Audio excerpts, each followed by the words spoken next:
Hello everyone, আজ নীল ষষ্ঠী আর এই মায়ের শাড়িটা নিলাম, চটজলদি রেডি হয়ে নিলাম। এখন যাব মন্দিরে। আর এই যে একটু টিপ পরে নিয়ে হাতে শাঁখা পরে নিই, যেহেতু মন্দিরে যাব। নিজেকে রেডি করে তোমাদের সামনে চলে এলাম। তারপর আর কি সাজুগুজু তো পুরো কমপ্লিট, প্রায় 8টা বাজে। এখন যাব আমি মন্দিরে। দাঁড়াও আরো একটা কাজ না বাকি আছে। মা লক্ষ্মী ঠাকুরের মতন আজকে আলতা পরে নিয়েছি, কেমন লাগছে জানিও। তারপর ফাইনালি আমি পুরো ফুল রেডি।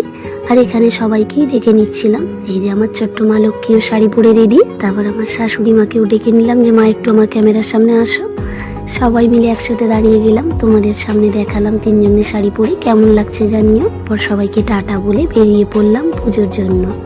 এই মন্দিরে এসে দেখছি পুজো শুরু হয়ে গেছে। তারপর আর কি প্রত্যেক বছরের মতন ব্রাহ্মণ যা জলদি জলদি মন্ত্র বলে, কিছুই তো বুঝতে পারি না। তুই একটা হং নমস্তুতে যা মনে আসে, মনে আসে না, ব্রাহ্মণের কথা যেটুকুই কানে আসে সেটুকুই বলে ফেলি। ভাবেই পুরো পুজোটা সেরে ফেললাম। তারপরে মেয়েটার আর কি বলবো জানো তো, আমার মেয়ের প্রচন্ড পরিমাণে শরীরটা খারাপ হয়ে গেছিল। হঠাৎ করে শরীরটা ওর প্রচন্ড খারাপ হয়ে পড়লো, পেটের ব্যথা বলে জানো তো ঘাম বেরিয়ে গেছিল। বুঝতে পারিনি কেন এমন হলো। তারপর যাই হোক জল টল খাইয়ে অনেকটা ঠিক হয়ে গেল। আর এখানে আমাদের পুজো কমপ্লিট হয়ে গেল। একটু ঠাকুর দর্শন করাই তোমাদেরকে। তারপর মন্দির থেকে বেরিয়ে যাওয়ার সময় মন্দিরে ঘন্টা বাজিয়ে বেরিয়ে পড়লাম আবার বাড়ির উদ্দেশ্যে।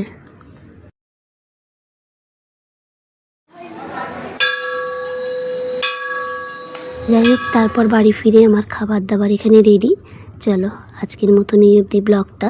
এখনকার মতন টাটা, চললাম।